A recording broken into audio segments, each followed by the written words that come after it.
Assalamu alaikum and welcome once again to The Entrepreneur. I'm so happy to be here again, and this time it's slightly different because I've got a female entrepreneur, and it says here Mompreneur. We'll ask her what that means. She is Tashkia Azmi. She's a fashion entrepreneur, a strategic business consultant as well, and also, as I mentioned, Mompreneur. Let me just tell you a little bit about Tashkia. She is a British Bangladeshi entrepreneur and founder of Tasha's Boutique, her online consultancy platform, and Modest Fashion Wave London is a dynamic platform that celebrates modesty, inclusivity, and the rise of women-led brands across the UK. There's so much more here, but she has a story, and the reason for this show is also, as you guys know, is to inspire youngsters, people who want to sort of embark in the journey of business and how to become a very successful businessman or woman. And all the guests that we have here, they have been very successful, and hence they come on the show and share the story. So welcome to the show, Tashkia. Thank you so much. Assalamu alaikum. Wa alaikum salam. Thank you so much for inviting me today. It's a great pleasure to be here. Brilliant. Thank you very much for coming. Two things, first of all. Obviously, if you just explain to me what your boutique's about, what is Tasha's Boutique? Sure. And secondly, you can touch upon Mompreneur, who's quite interesting.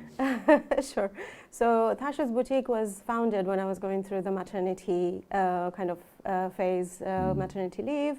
And I struggled with how to style and what to wear and still look modest and still modern. So our tagline is, a modest to modern wear collection. Right.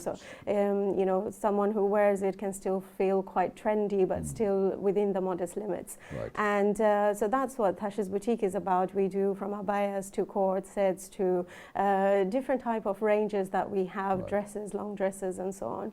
And the reason you said mompreneur is because I founded this business while I was, looking after my little one. He was only, a couple of months, and I found myself really in a difficult stage where I did not have any career left with me. And how do I navigate that phase, and right. What can I do about it? And I went to Bangladesh and I found some really unique pieces, and I really, when I wore them, everyone was saying like, wow, it looks so nice. And I started to think like, how about we bring this to UK market, because not many are doing that. Right. And as soon as we brought those designs at an initial stage, we got all sold out. And that showed the demand that we could continue doing it.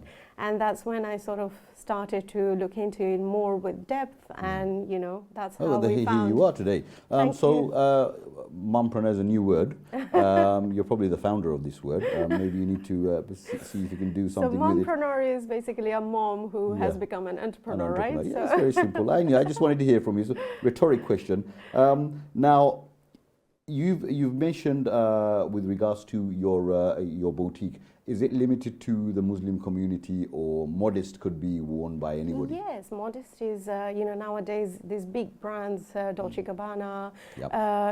They are coming up with modest fashion, and everyone is wearing them. Everyone is loving the new cuts and designs and silhouettes that they're bringing through it, right? Yeah. And why don't we do it as a Muslim? So why don't we embrace it? There's a huge market out there as well. Yes. So like you said, Dolce & Gabbana, these are big brands. Yes. And if they're targeting also the Muslim community, targeting our community, and as well as I know for people from other community, Western world, they are going and purchasing it. Why don't we do that as a Muslim? But from a Muslim background, being a female, you would know more about it than they'd have to take advice from someone like yourself. Exactly. I would say. Exactly. Brilliant. Well, thank you for explaining that. Now, as a young person, as growing up, or as you were growing up, did you think that you're going to become a businesswoman? Or, I just want to know, because on this show, this is one of the main questions, and we want to know how that came into you. So tell me a little bit about your young age, as you were growing up, maybe something about your father or your parents, and how did they inspire you? Sure. So I come from a Bangladeshi family, grew up in Bangladesh, and they're very focused in education. And like everyone around us were doctors, lawyer, engineer.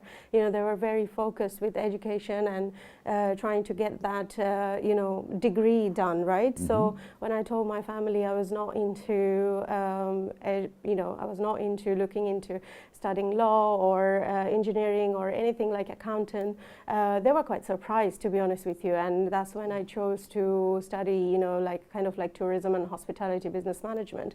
And but I never found myself or thought about myself that I would have a business of my own. I'll be talking about my brand, and I'll be getting, mashallah, alhamdulillah, so much recognition for it, because I was always the career person. Right. So I was working up the career ladder, and I was in sales. So I was working in sales with multinational companies, and I've been through a lot of opening projects in London, and that helped me to launch my own brand. Okay. But Tashkia's boutique comes from passion, from belief in what our South Asian community and Bangladesh has to offer. Right. So it generated that vision from there.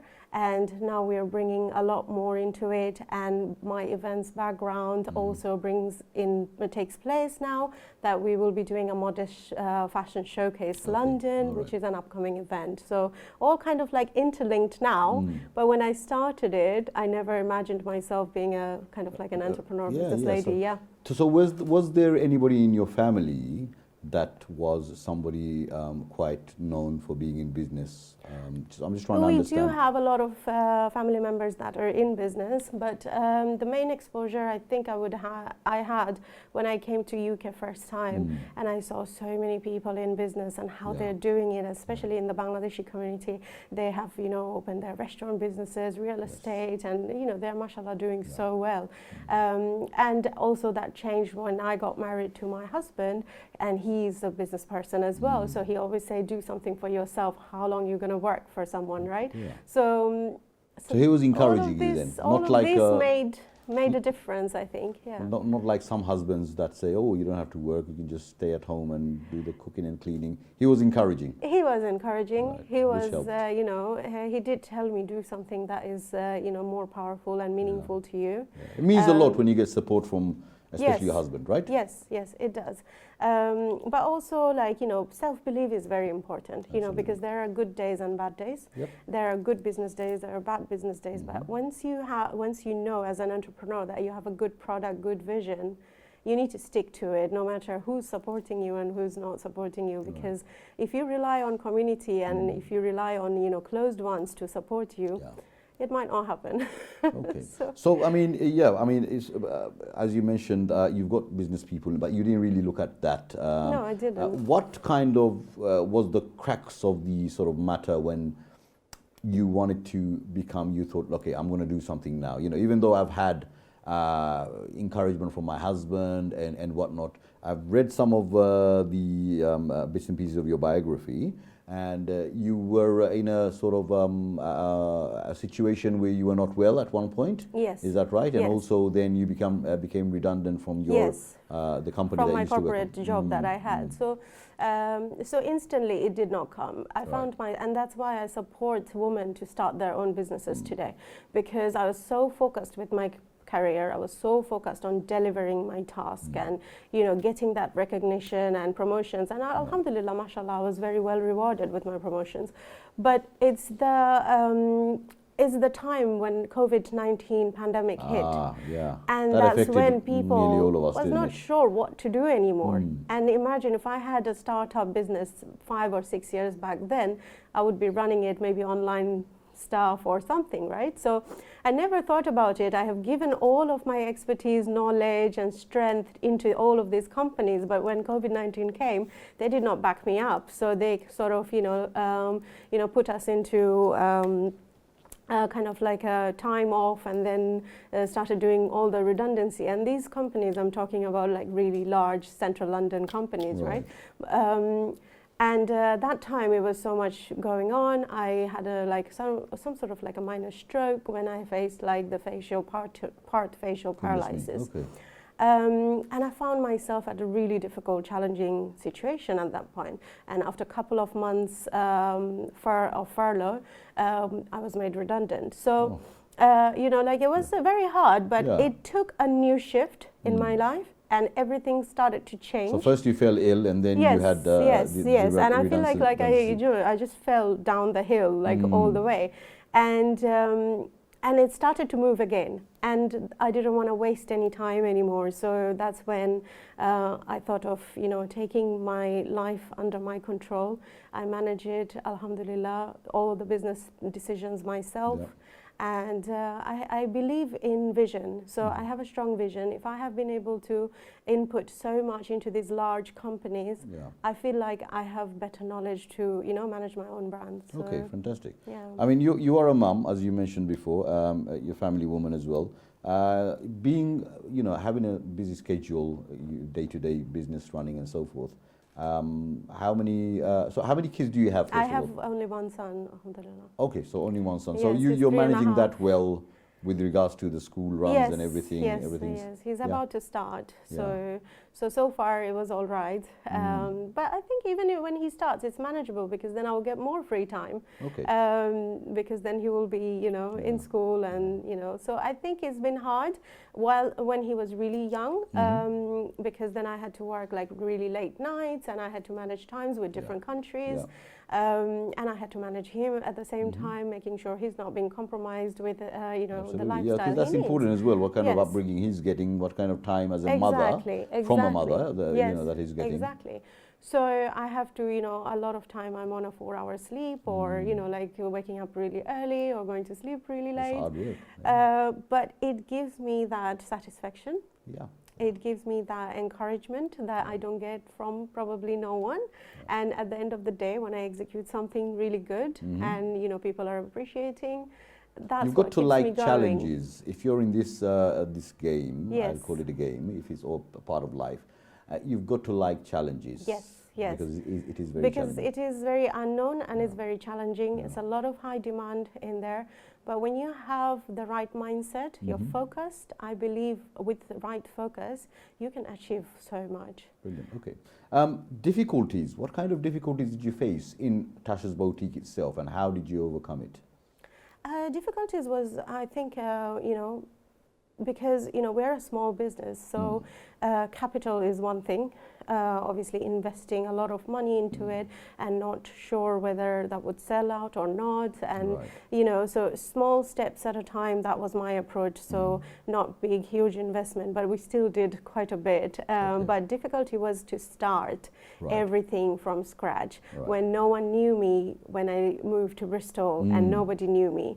So I had to target my London audience, right? So the people who knew me, because I've lived 15 years in London, and through social media. Then you moved to Bristol, and you didn't know anybody? No, I did not. It was only my husband and his family.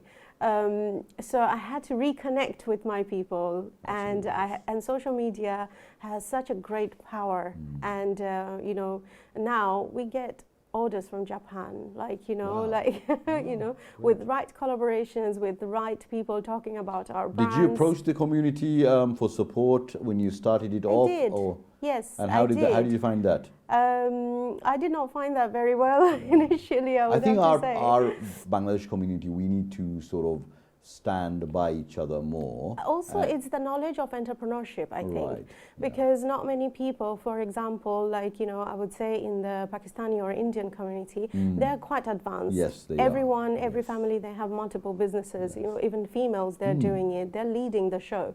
So when I approached the Bangladeshi community, it was not very, like, you know, they didn't know what was I gonna do, what I had in my mind. Ladies stay at home. Yes, exactly. So they didn't know.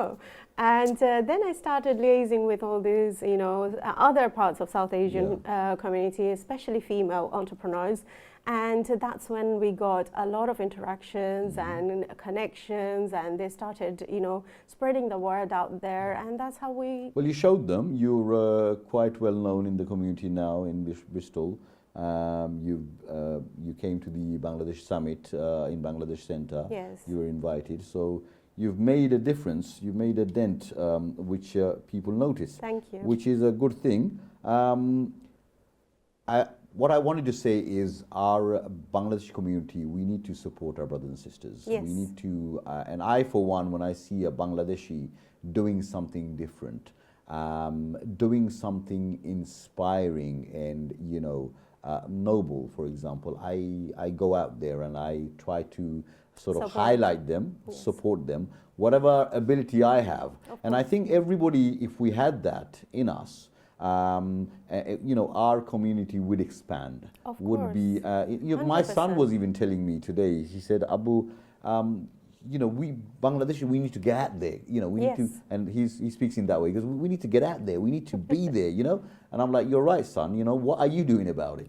So if everybody plays a little part, Yes. I think we'll be there, and think, we're much better than before. Oh yes, Much better. 100%. Like, you know, Tamanna invited me to that event. Yeah. You know, and it was an inspiring event. I mean, you know, seeing so many Bangladeshis coming all under one roof and cheering for each other and supporting Yes, each other. yes, It was yes. really inspiring. Absolutely. And absolutely. you know, little steps like this would would break that circle, I think. Absolutely, definitely. So, for your boutique, do you have any future plans that you want to share with us? Yes, it's actually in line with my boutique, and we are hosting an event on 7th of September in London, Paddington. Wow. And this event is targeted for the modest fashion market. Okay. And the brands who are still not doing fully focused modest designs, but they're also coming together to showcase their styles in modest style with full hijab and so on. So make sure I get an invitation. of course.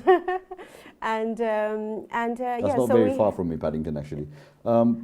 Yeah, so I mean. So I think that's going to be a great initiative for our brand recognition, as well as be able to give something back to the community, because our aim is to, you know, to have the right people on board. So from inshallah next year, we will be able to give like free stall opportunity to buy an application process, let's say, where we can support female entrepreneurs who are struggling to showcase their. Brilliant, brilliant. We've got a few events that take place every year annually, and I've seen them grown. Yes. And hopefully yours will grow as well. Thank you. Yeah, but you need to go out there. You need to Yes. get the right kind of support, like funding and so forth. Exactly. You know, we've got so many sort of wedding fairs and just your small entrepreneur. There's also, you know, Bangladeshi business programs that happen every year, and I attend. I enjoyed them. Yes. And I think it just brings people together. It and does. it's networking as well. It's the good networking, it's encouraging each other. Yeah. People are being excited to showcase their product, and it's an Islamic lifestyle and fashion as long as we keep in those boundaries, yes, you know, exactly. then we're doing good work, isn't yes, it? You're exactly. getting rewarded as well at the same time. Alhamdulillah, alhamdulillah. Yeah, Since definitely. I started, you know, spreading this awareness, alhamdulillah, we get very good recognition. I have, you know, obviously that's just, you know, award nomination, but this year 2 award nomination for Business Entrepreneur of the Year, and people are recognizing, and these are all coming from other society as well. So, you know, I think the good work when you put in, maybe first year, second year, not so visible, but inshallah with time it will come. Good work always pays. It does. Inshallah. As a female entrepreneur, and to our female viewers, hopefully we've got some who's watching, 3 tips I would like from you to share with us.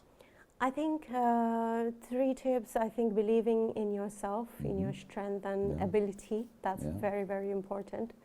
And not be down by someone else saying that you cannot do this, or you know, it's not good enough. Don't let others put you down or discourage your passion, I would say. And spread positivity and empowerment. I think these are very, very important. Brilliant. Okay, so spread positivity. I need to write this down because I'm going to mention this later on. And empowering each other, for example, like, you know, that's very important, because what happens is, like, I find a business, I become successful, or, you know, good recognition, I hold on to myself, and, you know, I don't want to share this story with anyone, or I don't want to tell anyone how I have done it. That's just being selfish. That's just being selfish, I But- think. I mean, not to share your own ideas and all that, that's but one thing. No, but However, still inspiring and encouraging people, yes, yes. exactly. That's very Yeah. important, especially with the young generation, because, and that's why I, worked on a platform where I can encourage, especially female and moms, new Yeah, moms. yeah. A lot of time I have seen, people, they had a career. After they gave birth, they just didn't know what to do. There was a struggle with going back to work, and that's when this platform has been created, where people can, get some lessons, get some mentorship in place to start their own Well, you can do businesses. stuff like that. I mean, I think you'd be a good mentor, because what you're saying is, when you fall down, don't stay down. Yes, get up exactly. That's why and move on. the platform has been built. We still need some work in place, but it's called 80 Progress Partners, and hopefully, inshallah, we will be able to launch it soon and get it rolling as well. Brilliant, brilliant. Now, what I say about every entrepreneur or every business person, people who run businesses, when communities struggle, when they are in maybe a natural disaster or COVID, for example, we come out and we are supporting others. And this is a form of charity. So, and most business people are involved in charity. Exactly. Do you have any charities that you're involved in very strongly? Yes, so I do work, with Sudan, Sudanese community. They do like multiple events, and whenever I get time, so I do very less events because I have my little one. So it's very difficult to put myself out there for a whole day event. But yes, I do believe in charity, helping for Palestine, and anywhere I see the need, and for Bangladesh as well. So whenever there is a disaster, we always make sure we do our right donation, so the help goes to the right people. Absolutely, absolutely. Brilliant. Thank you. Well, thank you, Tashkia, for coming to the show. I hope we covered most of that. Thank you so much for. You've got a very inspiring story, I applaud you for, first of all, being where you are today, and showing others the way as well. People like yourselves are stepping stones, and in the future. And this show is all about this, because I have people calling me up and I say, I saw this program, I saw this gentleman, he was extraordinary, he's done this, he's done that, and she's done this and that, and it inspires people to become business people. And in Islam, tijara, right, is one of the things that is very, very much advocated to become, obviously stay away from riba, but tijara, these are two things that I mentioned. Because business opens up doors. Yes. Okay. So once again, thank you for coming to the show. And just for our viewers, Tashkia has been an inspirational individual. Check her boutique, Tasha's boutique, out. It's all online, and contact them for any support or anything that you need. The tips that you've got from herself today was believing in yourself. Don't let other people put you down, because there are people out there that will be negative, that will not want you to grow. So always, take good from people and leave the bad side, on the side, and spread positivity. So hope you enjoyed the show. Thank you for watching, and we'll see you soon. Until next time, Assalamu alaikum.